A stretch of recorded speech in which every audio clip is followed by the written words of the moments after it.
Hey guys, I am John Carrick, author of Legacy of a Mad Scientist and The Legend of Ashley Fox. Today we are looking at Conan the Barbarian 149, but before we do that, we have The Four of Wands by World Fantasy Tarot, The Fairy, or The Fae. If you guys want to check out a really good book, you should read Mark Twain or Samuel Clemens' Joan of Arc. It was the work he was most proud of, and it starts off with talk about how in the village of Lorraine, there was still a lot of, folk traditions surrounding the fairy and the creatures of the forest and whatnot. So it's a really good read. You guys really, honestly, every American should have read everything Mark Twain ever wrote, but I'm a bit biased as an author, a novelist myself. Here we go, Conan the Barbarian 149. Let's get on it. This cover is semi-accurate. Let's see what happens. Conan is again in the blue mail shirt, not yellow, and Larry Hama is now the editor. John Buscema is credited with breakdowns, Ernie Chan with finishes, George Russo's still on colors, but Louise Jones has been replaced by Larry Hama. So this one is called Death Mark. It's a good story. The moon is a gibbous moon. It allows Conan to see almost as clearly in the nighttime as if it were day. We have a full moon right now, or we did yesterday, a couple days ago. Friday was the eclipse. It's probably over by now. Saturday was a full moon, but this is Monday. Happy St. Patrick's Happy St. Patrick's Day, everyone. So Conan slides down this hill, keeps marching through the forest, and he hears a scream. So he sets off in pursuit of it and finds a man dead and missing an arm. He continues and finds this guy who has a knife still red with blood, although we didn't get the blood colored on it. It's just in the text. Clearly the text is being done without the, George Russos isn't informed. This is done after the colors, apparently. But this guy bails, sprints away. He thinks he's fleeing the murder, so Conan rides after him or her and tackles them. And clearly this shirt is not male, it's just a shirt. Just as well. Add. Lots of stuff. I know I'm not leaving the pages up as long as I should. So Conan catches this guy, and it's a kid, it's a child, this little young lad. It's not a female. He explains that that dead body was that of his father. I don't think this kid ever gets a name. So this kid never gets a name. He's always called lad or boy or the son of the dead guy, whose name I don't remember either. He and his father, so his father was a soldier way back 20 years ago, and he's on his way to a reunion of a great battle at the site of the battle. And they head down towards another city. As they get there, there's another guy. This guy's name is Varric, and he was this kid's father's friend, one of his comrades. And he is expected to join them for the reunion, only his arm has been ripped away as well in a town full of people. These people all know him. Conan is a stranger with a sword. They decide that Conan must be guilty of this, and they aim to punish him severely. So he and the boy have to flee the town, past all the angry villagers who raised weapons against them. I'm really kind of pushing through this pretty fast, but again, this is a 22-page comic, and it does not seem as indulgent as the first one. It's decent. This is John Buscema, and John Buscema. I wonder if at some point he got sick of all the writers just destroying his work. I wonder if he ever wanted to actually write the words. I suppose with Roy Thomas that was never there, but when all these hack writers started coming in and look, first off, Roy Thomas is a pale comparison to Robert E. Howard, and all these other comic book writers are a pale comparison to Roy Thomas. So Comic book writers do not have the skills of novelists. I don't care who you are, if you're listening to this, you don't. Unless you're Chris Claremont, who's a novelist. It's part of my personal frustration with comic books. Anyhow, so Conan and this lad come upon another funeral procession for another man who is headed to meet up with Varric and Pendak. This is Pendak and the lad's father at their reunion. His arm has also been torn away. So Conan and the lad, the boy, continue out to the field of battle where another battle is in play. And this is a group of Picts attacking Pendak and the remaining soldiers who have not had their arms ripped off. Pendak says that he lost his arm 12 years ago in a battle, but they're meeting up here for something that happened 20 years ago. He asks Conan if he'd be interested in whipping his green recruits into shape, and Conan tells him no, because this is a weird line. Conan tells him, "Thank you, but I prefer to keep my arms intact." Like it's not the right answer. Regardless, this boy and Pendak. So Pendak explains that he lost his arm in a battle 12 years ago, but Conan is questioning him about all these other guys who've died. They've come across 3 one-armed corpses on their way to this field.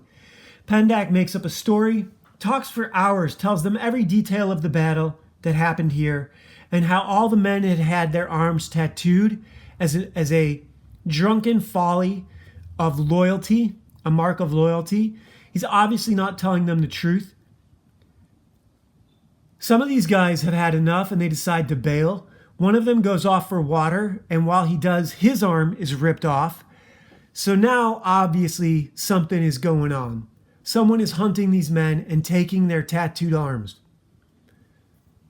Pendak has lied to Conan. Now, remember, Conan is just a good Samaritan in this story, just an innocent bystander. He really is not involved. This kid gets scared and runs away. This guy saw who it was. He says it was Bolar, and he flees. They say it couldn't be Bolar. Bolar's dead. So now this guy is going to come clean. This is all flashback, right? What had happened was they were not always a good mercenary army. They were brigands for quite a while. They were just robbers and looters and bandits. And they came upon a gypsy camp in the middle of the night and raided them, dragged everyone out, started killing them. And one of the members explained that this lake here dries up every 50 years. And 30 years ago, he buried a ton of treasure at the bottom of the lake. And in 20 years' time, it will dry up again and the treasure will be able to be dug up. So please don't hurt us and you'll have all this gold. And I will even tattoo a map onto your arms so that you won't forget where the treasure is, and so that everyone will have an equal opportunity. He'll split the map up into 13 pieces. Then Pendak, who's the leader of this tribe, sees this man's daughter and drags her out of the tent. After the tattoos are finished, he means to, take advantage of this young girl.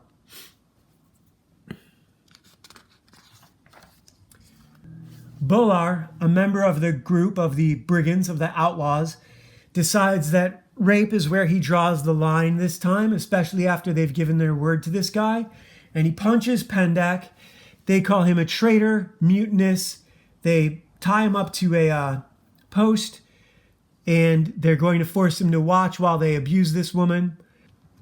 While they're threatening Bolar, they release her and she flees. They should have shown her run away, but they didn't. I mean, again, this is where the writing sort of doesn't match, right? I hate criticizing this because this is my favorite comics as a kid. But as an adult, it's obvious that there's a bit of a disconnect on this page right here. They decide that Bolar has to die, and they're going to take his arm so that they have the map. So they're going to disarm him. And they do. Then they burn the camp and murder everyone, including the old man who did all the tattoos for them. And they decide to go their separate ways. He continues being a mercenary and lost his arm 12 years ago. So 8 years, 8 years after this event, he lost his arm in battle, but he kept it. And he kept Bolar's arm as well. Now another man wanders back into camp minus an arm, and he confirms that it was indeed Bolar who did this, their former comrade.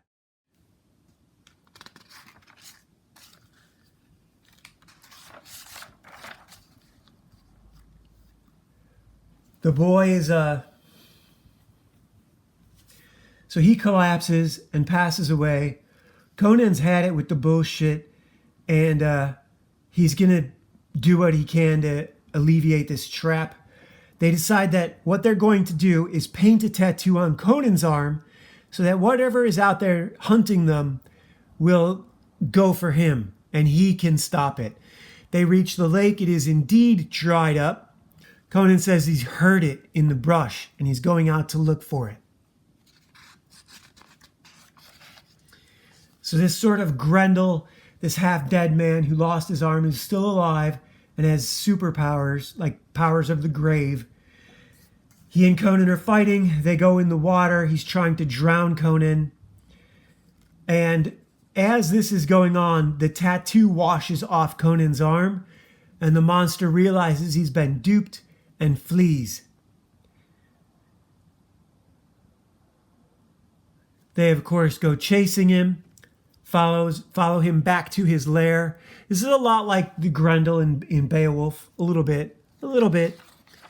There's a little bit of changes. They find the cave where he lives with the woman that Pendak wanted to rape. She's now much older, and Bolar had lost his mind, but she cared for him, and they've been collecting all the arms of the men who destroyed her village.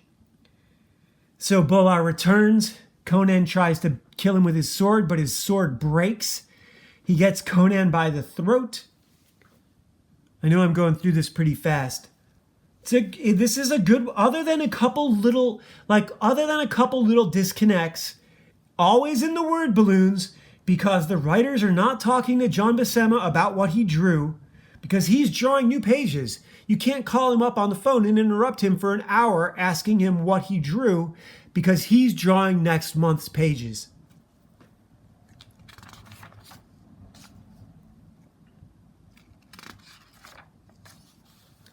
Conan jams his sword through this monster's mouth and kills it. So he's free. Pendak is dead. The woman who is going to be raped has been living alone all this time. And Conan says, let's get you back home to your mom. He's like, I don't have him. My mom's been dead forever. Not forever, but I don't have a mom. I'm alone. So this woman, Ileana, something like that, Alina, says she'll take care of him. And that, my friends, is the end. We don't even get a finish box down here on the bottom, although this ad for the thing in his own book looks really cool. And that is it. That is it for this Conan comic. It's a good story. Look at how much. These were like 75 cents at one point. Now they're $3. Dungeons and Dragons no longer is getting a one-page comic ad. It's just a splash page ad. Frogger. And Conan. $1.49. It's a good comic. I love single issue comics. I really do. I really, really do. Hey guys, I am John Carrick, author of Legacy of a Mad Scientist and The Legend of Ashley Fox. Two of the best science fiction fantasy novels you've never read. Available on Amazon, Smashwords, or right here on YouTube as audiobooks for a limited time only. They will not be out here forever. Today we looked at Conan 149. Again, a single issue. Not bad. Only a couple hang-ups, a couple, what do you call them? Rough spots. But otherwise, it's a good comic. John Buscema, again, killing it. And please check out our comic book, Ashley Fox Ninja Babysitter. It's here in the description, The Last Valkyrie, where Ashley meets up with Valeria and becomes a Valkyrie when she rescues a child from Satanists who want to sacrifice it. Good story. I'm super happy with this. And today's conflicted card is again Bishop Sorensen, who, this is the 3 of spades or clubs. And this is conflicted deck 3. Bishop Sorensen has taken someone in who is wounded. This is after the end of the world, and he is nursing this guy back to health. And the question is, what sort of criteria would you use to decide whether or not to help someone at the end of the world? That's a rough question, but pretty valid. And again, I would have to say that it's case-by-case basis. You know, you can't help someone who just tried to kill you. That's pretty much obvious. And you have to be careful who you do take in. You have to be careful also that of ambushes and traps. A lot of times at the end of the world, you will see people staging as wounded individuals in order to ambush someone who would help them. That doesn't mean never help anybody. It just means be careful. It just means you're going to have to be a lot more careful if things do collapse. Hopefully they won't. That would be terrible. No one wants to see that. But otherwise, I hope everything is going well with you guys. I hope you're having an awesome St. Patrick's Day. There's nothing I want to talk about. I'm busy. So I'll see you guys tomorrow. Bye.